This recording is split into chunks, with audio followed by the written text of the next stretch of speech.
playoff baseball where you struggle to score runs for like 6 innings, and all of a sudden you start building up the runs, and then you have this epic comeback where Yordan Alvarez hits a 3-run homer to walk it off to win a game that you shouldn't have won. That was game one of the ALDS. What will game two bring us? We're going to discuss this and more on this edition of the Locked On Astros podcast. Hello and welcome to Locked On Astros, your daily Astros podcast. Here are your hosts, Eric the Man Huysman and Brett H-Town Wheelhouse Chancey.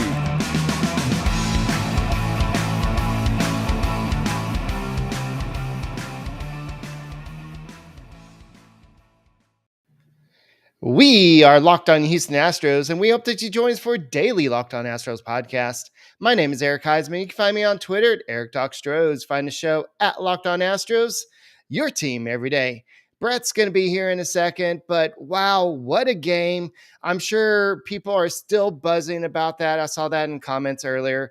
I'm a teacher, and all day people are stopping me. Hey, Eric, what'd you think about that game? Hey, Eric, you're there, right? How awesome was that? Yes, it was an awesome experience, and that was game one of the ALDS. There's a lot of drama in that game, a lot of oh crap, are we going to lose this game? We're going to be facing the Mariners ace in the next game. So what's going to happen? And Framber Valdez, he's had some success in the playoffs, but he's also had his struggles. So we're going to have to talk about that as well, which Framber Valdez will show up in tomorrow's game, or Thursday's game, or today's game if you're listening to this on Thursday. So guys, continue to make us your first listen every day, whether it's on YouTube. Wow, we finally did it. I wish Brett was here. He'll be here in a second, but we finally reached 5,000 subscribers, and we did it because of the listeners like you. So thank you. Keep on subscribing. Keep on telling your friends about it, and just subscribe to us on YouTube. Give us a like while you're there, and go ahead and listen to us on Apple, Odyssey, Spotify, wherever you listen to your podcasts. Check out the Locked On Astros podcast. We work our butts off to try to give you the best content out there. And it's a daily grind, but we love doing it. So you know who else loves doing it? Framber Valdez. Framber Valdez has become one of the Astros co-aces with Justin Verlander. And you could kind of say that Lance McCullers in a way is a co-ace. So it's kind of like in the old days where we had Charlie Morton and then you had Garrett Cole, Justin Verlander, or something like that. So it's just, that's how good this rotation is. And yes, I know Justin Verlander was a little rusty, as Dusty Baker described it after the game, but he has no hesitation to bring him back in this series. I know we kind of talked about that. Would Dusty Baker be hesitant to bring him back in possibly a game 4 situation? And Dusty Baker said, no, I don't mind. I think it was asked about a game 5 situation, and Dusty Baker said, no, actually, I'd rather bring him back sooner. I have total trust in Verlander, and I think that he was just a little bit rusty. But now that he knocked that off, I'll have him pitch tomorrow if I could. But of course, that's not going to happen. You're not going to pitch somebody on 2 days rest. But it's just that he's just trying to show that he has trust in his ace. So definitely, this matchup is going to be great. It's going to be Framber Valdez versus Luis Castillo. Framber Valdez has faced the Mariners, but not as much as you might think he has. And Luis Castillo has only faced the Astros once in his career. Can you believe that? 2019. And guess who's on the mound for the Houston Astros that day? It was Wade Miley. You remember him? Yeah, Wade Miley. So Luis Castillo, the only guys who are currently on the Astros roster who has faced him was Bregman. He's 0 for 3. Alvarez was 1 for 3 with a 333 batting average and a 666 OPS. And then Gurriel was 1 for 2 with a walk. He's batting 500 with a 1167 OPS. So it's a very, very, very, very small sample size. But 3-4 years ago, but people still like to bring up 2017 and everything. But it's still a long time ago. But I think that the Mariners went out with the idea of possibly facing the Astros. Yes, JV has faced the Mariners 6 times this year. And we saw that the Mariners maybe were figured him out a little bit. But so far this year, Castillo is 8-6 with a 2.99 ERA and 150 point and 1/3 innings pitched. He has 167 strikeouts. So he did miss some time with the injury. So I believe that he is locked up for a long, long time with the Mariners. He did sign that extension with the Mariners. So the Mariners signed him for this situation. And James Cook said that Wade Miley won 20 games that year. So, yeah, Wade Miley. Wow, that brings back memories, huh? So definitely a different situation the Astros rotation is in now. So if you look at the Astros side, you have Framber Valdez. He's faced the Mariners twice this year. You would think that Justin Verlander faced them 6 times. You would think that Framber Valdez would have faced them more than just 2 times, but he only did face them 2 times. So in 2022, he's 1-0 with a 3.95 ERA with a 9.9 strikeout per 9 innings pitched. His career, he's 5-0 with a 1.94 ERA with 9.4 strikeouts per 9 innings pitched. So for the most part, he's been pretty dominant against the Mariners. And if you look at what he's done in the postseason so far. In his career, he's 4-2 with a 4.53 ERA in 8 starts with 42 strikeouts and 43 2/3 innings pitched. But last year, he had his ups and downs. We all remember those games. We remember the games where he was almost unhittable. He was very dominant, and then he just struggled in the next game. So he didn't last more than 2 innings or something. So in 2021, he is 1-1 with a 7.78 ERA in 5 starts with 16 strikeouts and 19 2/3 innings pitched. So Framber Valdez did pitch well in the 2020 playoffs, but that wasn't in front of fans. And so Martin Maldonado was asked that before today's start, before game 2. He said, do you think the fans influence it? Was it something that maybe Valdez was nervous or scared of? And he said, no, he's not scared of fans, but it was just something that maybe added to it. But so what I think is going on, and I think what the Astros have done really good with him this year, is they brought in that mental coach to work with him. And not only is he doing it on his own, but they actually brought him in as a full-time employee to work with some of the Astros. He didn't just work with Framber Valdez. He's also working with Christian Javier, and I believe he's working with Luis Castillo as well, or Brian Abreu, one of those two. I remember hearing that as well. So I think that Framber Valdez is a different pitcher this year than he was last year. I think that he no longer panics. Like when something bad would happen in the past, he would just go off the rails. But now he has this ability to focus. Before, it was Carlos Correa that would say, hey, Framber, let's calm down. Let's go and pitch. But Carlos Correa is gone. And by the way, Carlos Correa is not participating in the playoffs, but you know what he will be doing?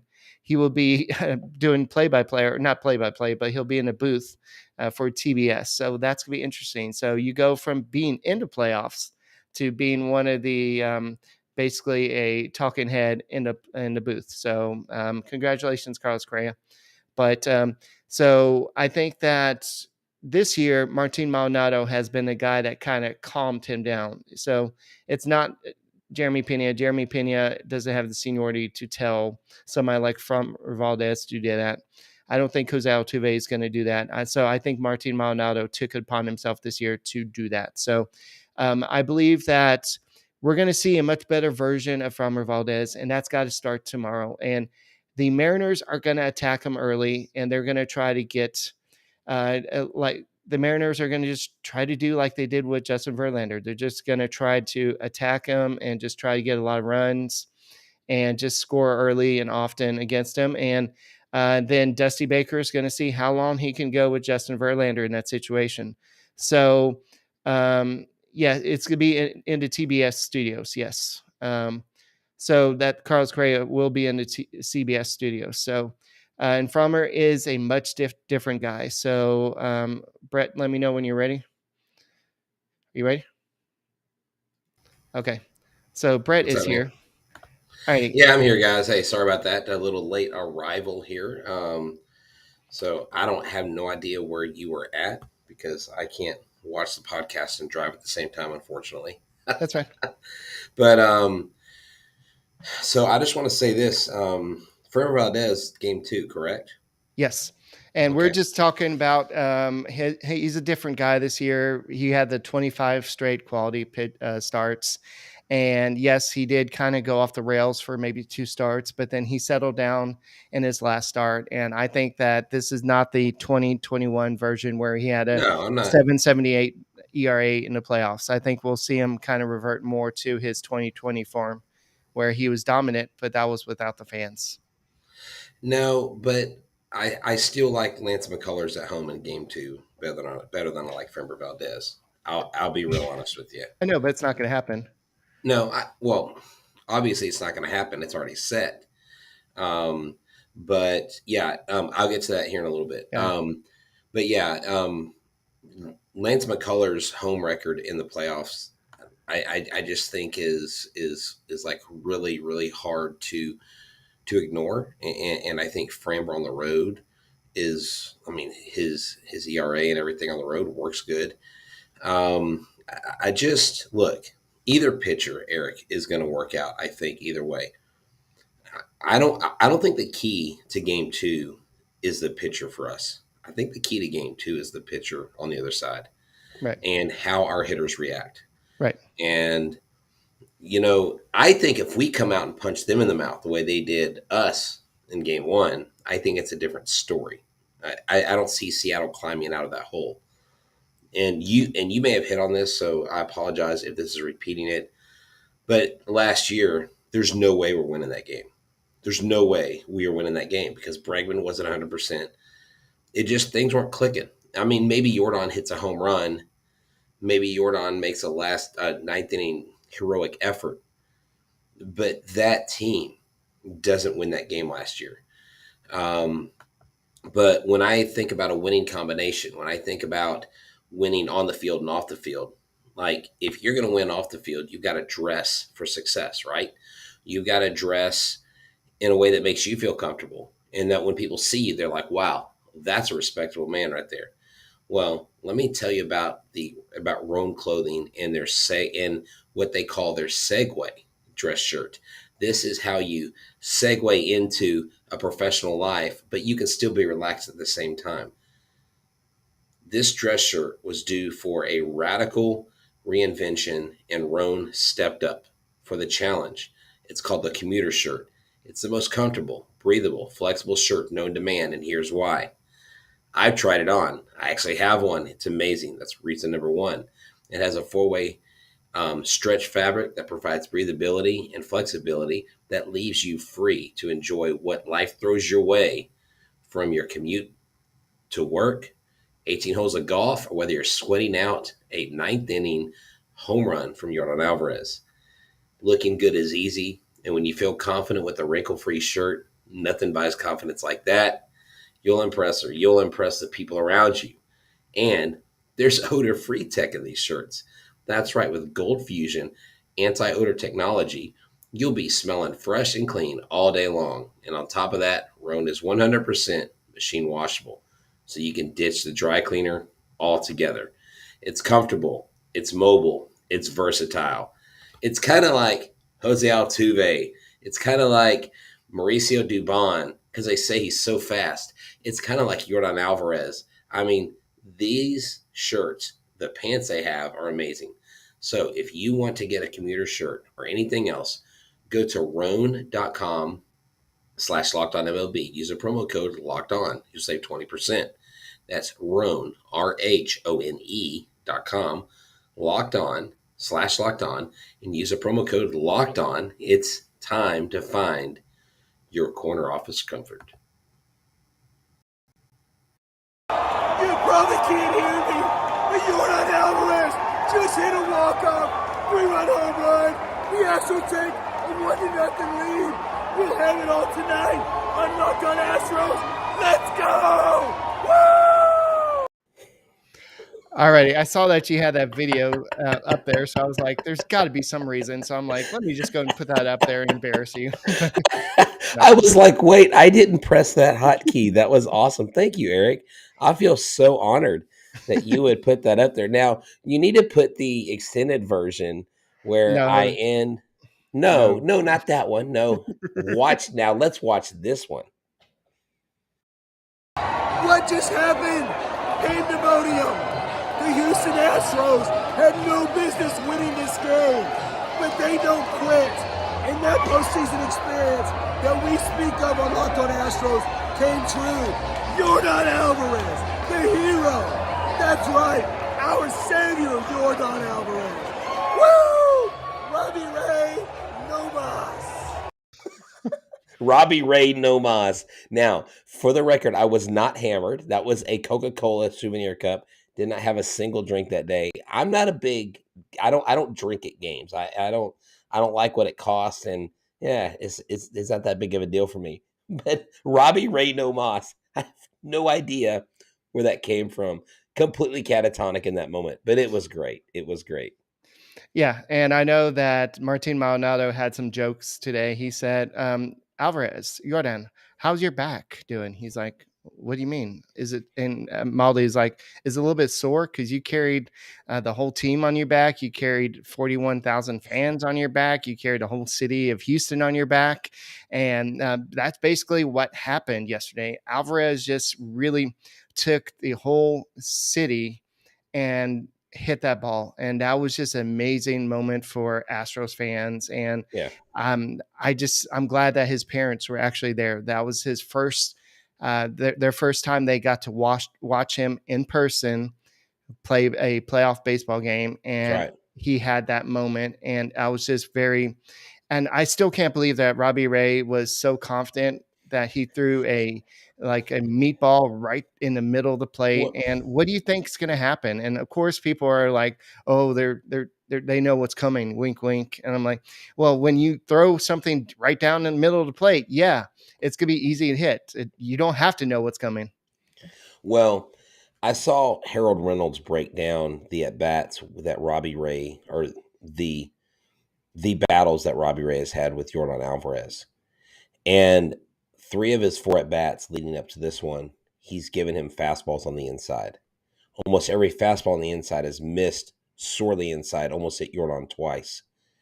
So Right. the first pitch that he gave to him squeaked over the plate, and Yordan hit it just as hard as the second one. He just didn't square it up. And so before that second pitch, Harold Reynolds stopped the tape and he said, "What do you think Yordan Alvarez knows Robbie Ray's going to throw him?" "A fastball inside." And what does he do? He goes, "Roll the tape." Have you seen, and I don't know if it's the Astros coverage. So there's a certain angle where I think it's Astros.com, what they put on Twitter, that if you watch it like 5 or 6 times in a row, you literally see the ball come off the bat. And like, I've seen it before, but it's just the angle that it's at. But what I love even more than this in this moment, Eric, is what it took to get there. And then Yordan fully embracing the moment, because he's the humble giant, right? Like, he's the player that could get loud and could get in your face and be intimidating, but that's not his speed. That's not his lane. And he flipped the bat, and he had so much swag and so much confidence. And that team, the way they leapt out of the dugout was just euphoric. It was out of this world. A special, special moment. It was so cool that so many people. I'm just bummed I didn't have my phone up. I had moved down. I mean, I would have got a crappy coverage of it, but oh my gosh, that was so good, man. So good on every level. Did you see? I think it was Framber Valdez like slapped Yeah. Martin Maldonado or Right. something. Yeah, That like was when you're in that moment, you don't really know what's going on because you're they're just like punching each other. like, I think Jeremy Pena said that was the best moment he's experienced in his baseball career. And Jim Crane said that since I've owned the team, it's probably top 1, 2, or 3. That one was magical. You can't duplicate those moments. I had a bunch of guys in my suite. We were all jumping up and hugging each other. We thought we were in 3rd grade again. Um, Jim, I know winning the World Series was probably good. I mean, I guess that was probably number one, but this had to be number two because this was just a great moment. Just not necessarily just winning the game, but just with everything that Well, happened. And how they won it. yeah, Eric, how they won it. What we saw this team do last year when they fell flat in the World Series. Someone said that host or announcers of a certain other show called Yordan trash and said that he was terrible in left field. Hey, you know what? People are willing to. People can have their own takes, and you can have your opinions, but I mean, the fact is, Yordan Alvarez is a complete player. Bregman hitting the home run. Yuli Gurriel going 3 for 4. Jeremy Pena. Jeremy Pena did a lot in this game. He didn't just get a single. right. David But Hensley. I mean, didn't Alvarez throw somebody out at the plate? that's what I'm saying. A terrible left fielder can't do that. No, and not only did he throw him out at the plate, he threw the ball so hard and so fast in front of Ty France that it was almost like Ty France should have just stopped. Like, why do you even turn and try to go back to third? We know, Melly. We know what podcast you're talking about. We just don't want to say it. But I know. Well, yeah, because I'm not here to badmouth anybody, or right. they're not here to defend themselves. So, but the bottom line is this: the Houston Astros took victory out of the jaws of defeat, literally. And Scott Service, I said, well, maybe he should have walked Alvarez, but Bregman was behind him. I think the play should have been Seawald staying in there, who has 6 strikeouts and 7 at bats against Yordan Alvarez. I just, wow. Like, my voice is still dying. Like, I'm probably going to go drink some hot tea after this because I've been talking all day in class. But guess what? Hey, my son and I are going to be playoff there tomorrow, season. dude. Yeah, That's I'll right. be there too again with my girlfriend. It'll be so much fun just having a blast. It's just awesome being there. And I do want to talk about a couple things that have come out. Dusty Baker has decided that he thinks that Jake Myers, of all people in center field, would be the best player to start in center field tomorrow. And this is also the anniversary. Wait, hold on. Who would be the best player? Jake Myers. Opposite of so to face Luis Castillo. He says that yes, he hasn't had the best year, but he feels that he would be able to match up great against the stuff that Castillo brings. So Jake Myers will be starting in center field tomorrow. This is also the 1-year anniversary of the Astros clinching last year's ALDS versus the White Sox. This is also the 1-year anniversary of Jake Myers running into that wall and injuring that shoulder. So definitely a situation where he has yet to redeem himself this year. He's had a couple good moments coming back from the minor leagues, but this is his moment to shine. The Astros need somebody to step up and take center field. It's obvious that Dusty Baker is not truly sold on either one of them.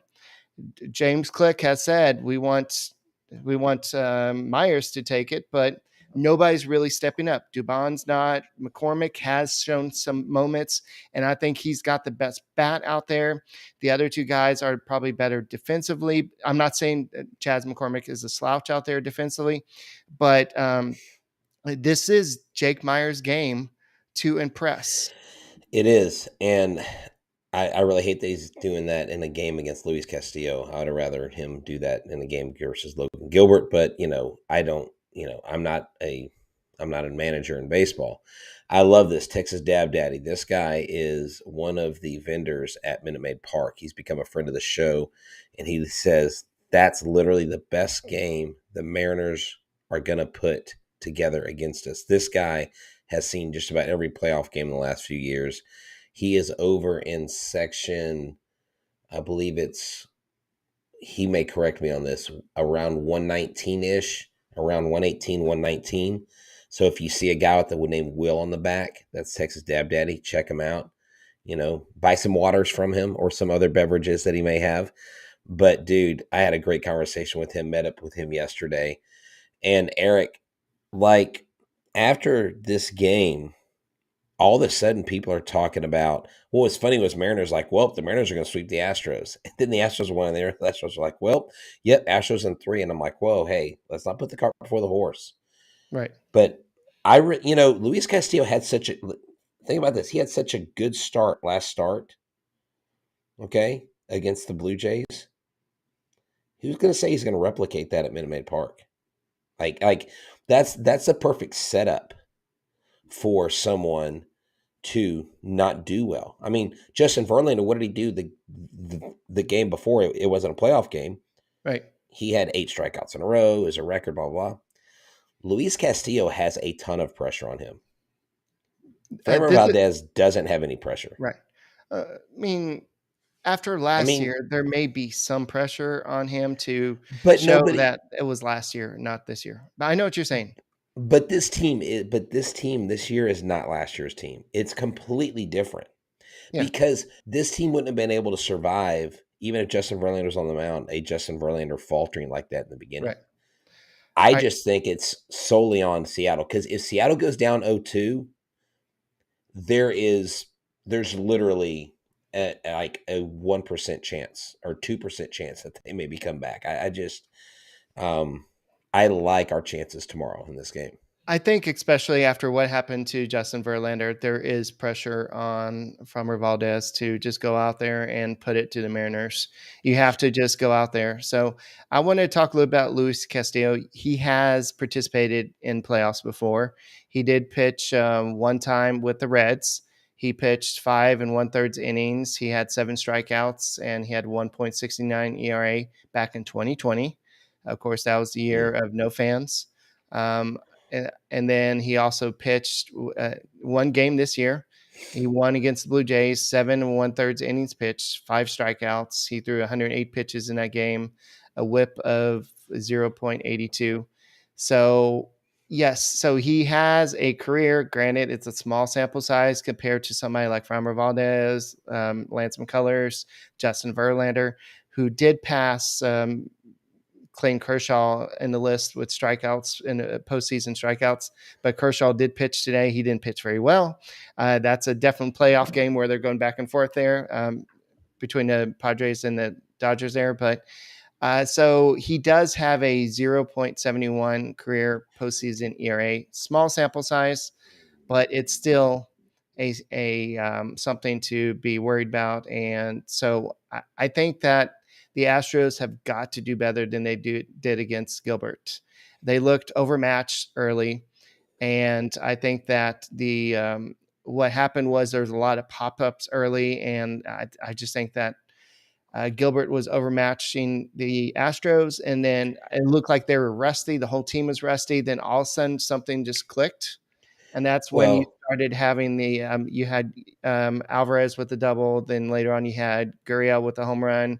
Then you had some more offense, and then you had the big heroics in the 9th inning. So I think the rust is gone now.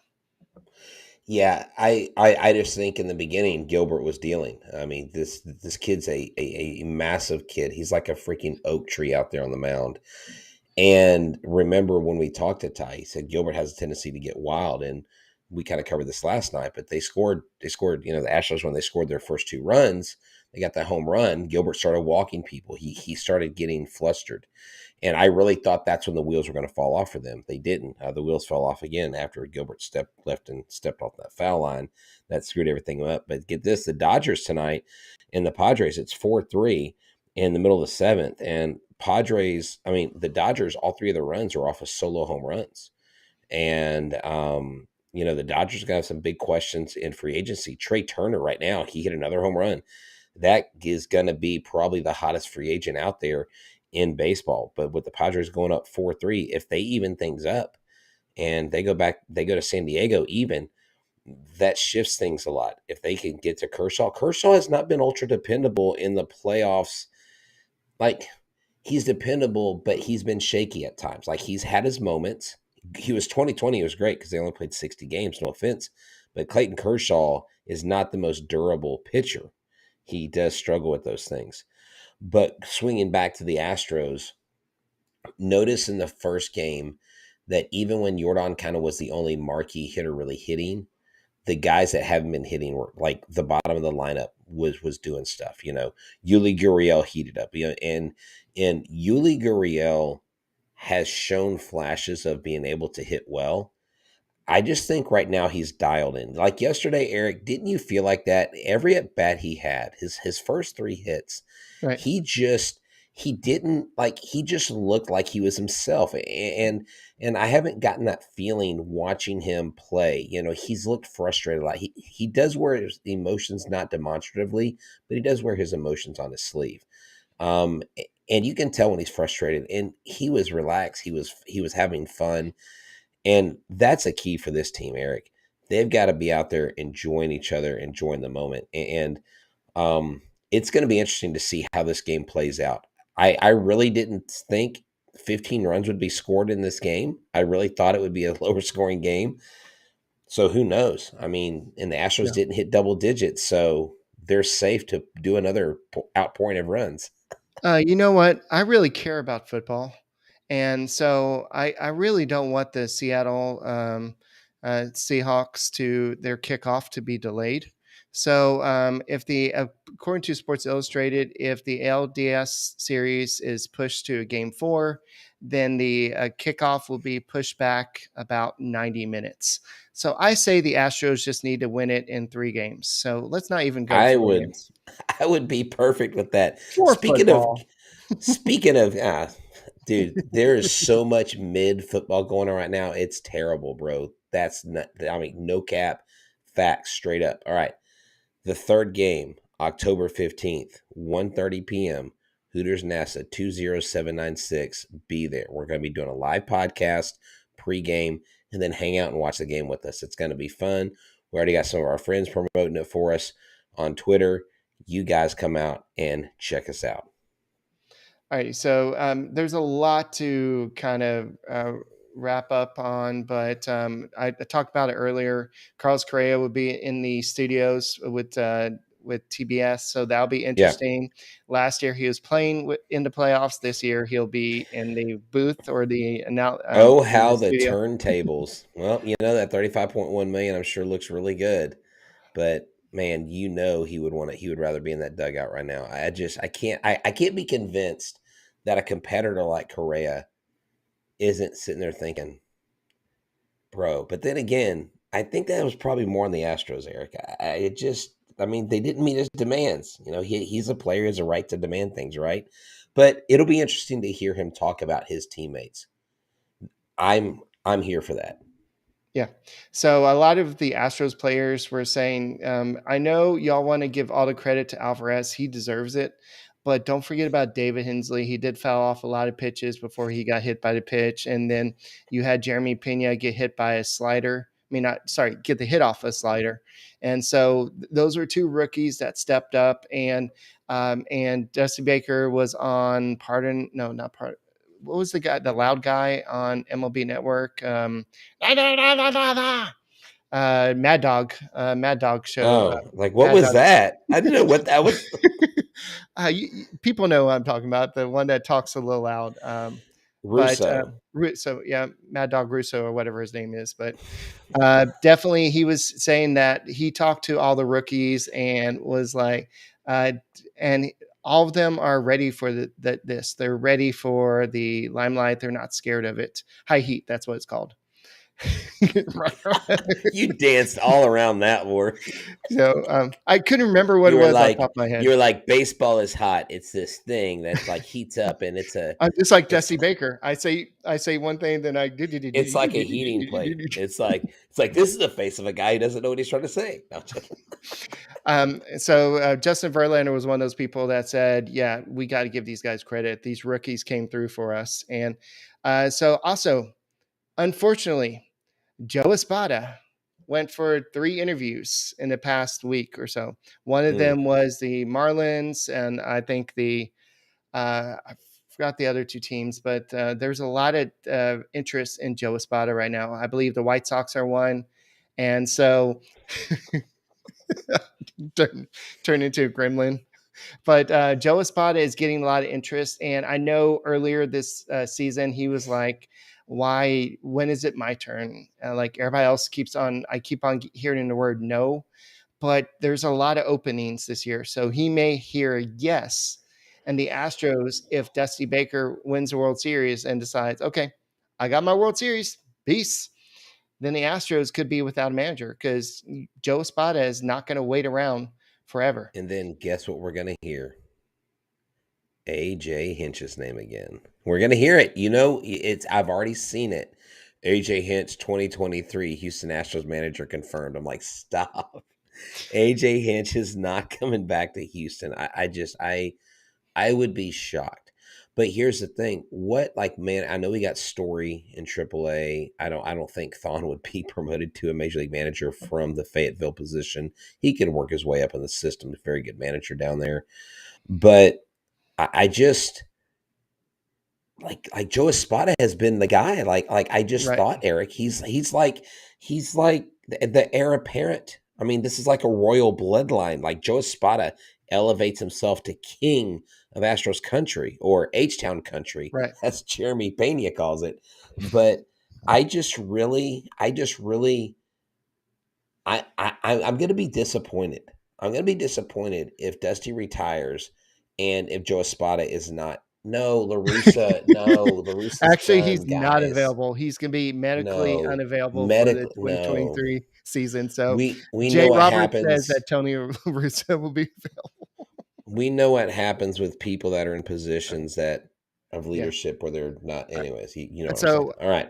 I see a lot of people on Twitter saying, "Well, why is this happening now while the Astros off days during the playoffs? Why can't they wait till the Astros are eliminated?" Joe Espada's job search is not going to have any bearing on what happens in game 2 or 3 or the ALCS or World Series.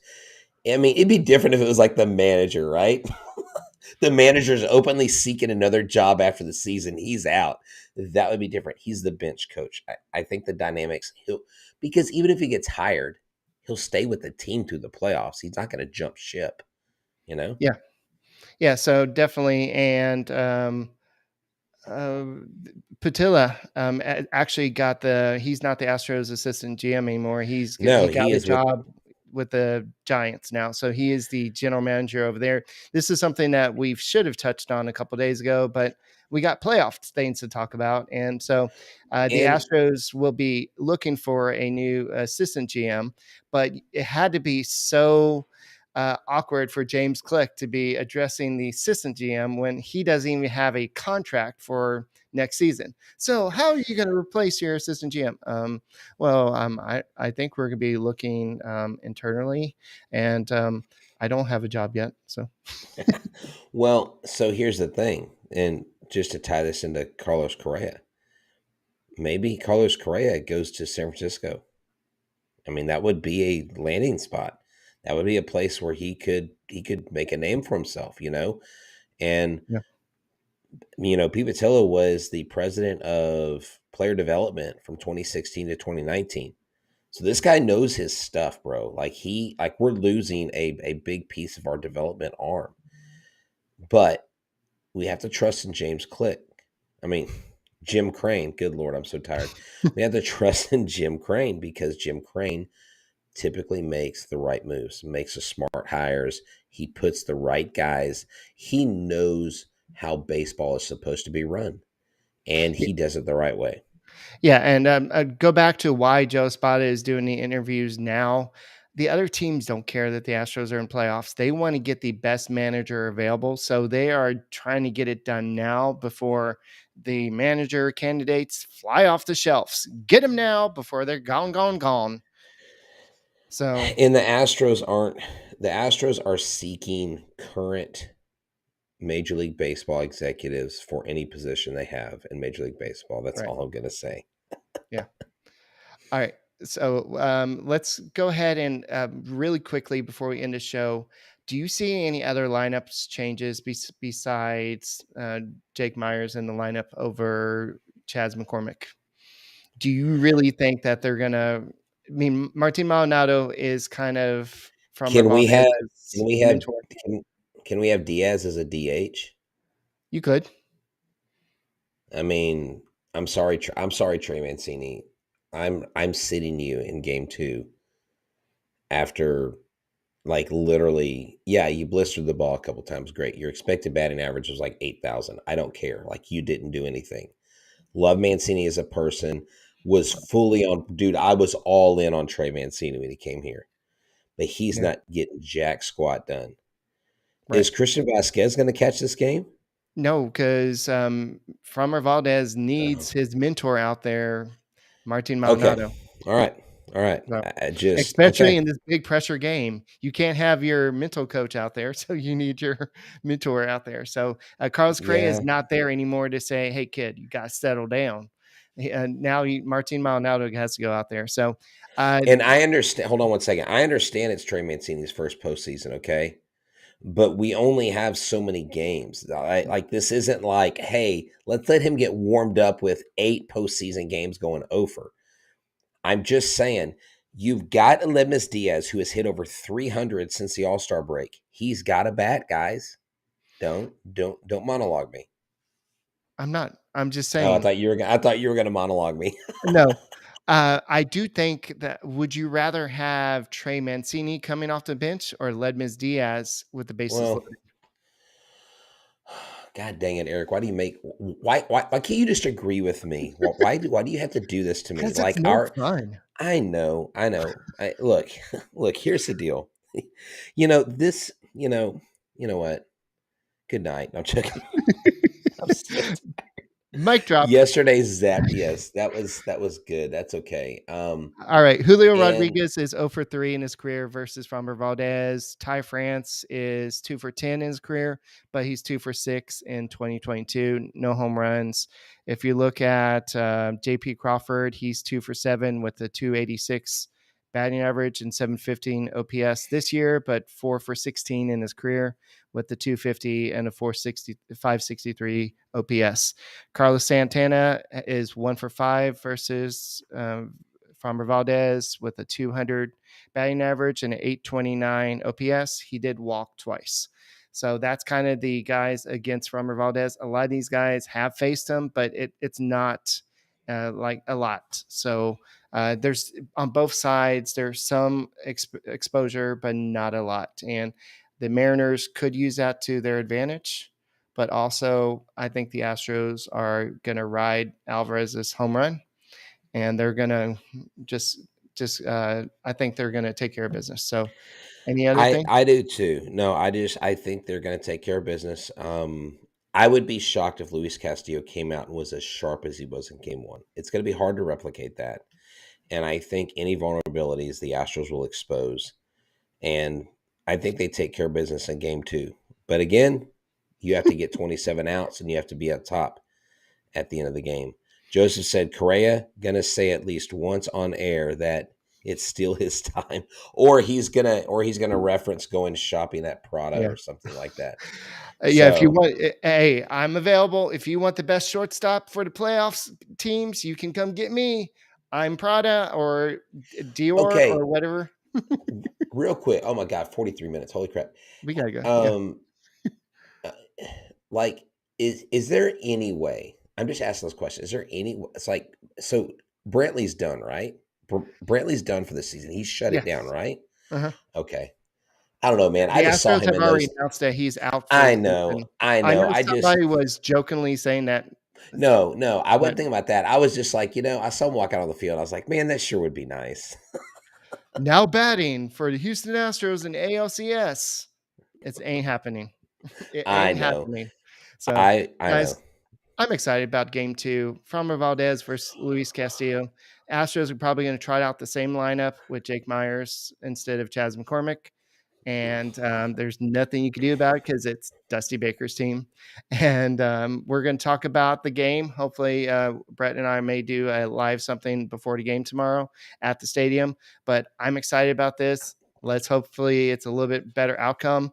And that's all we got. Make sure you subscribe to us on YouTube. And we reached 5,000. I already mentioned that earlier, Brett. And keep on subscribing, keep on liking us, and make us your first listen on Apple, Odyssey, Spotify, wherever you listen to your podcasts. Make us your first listen, and go Stros.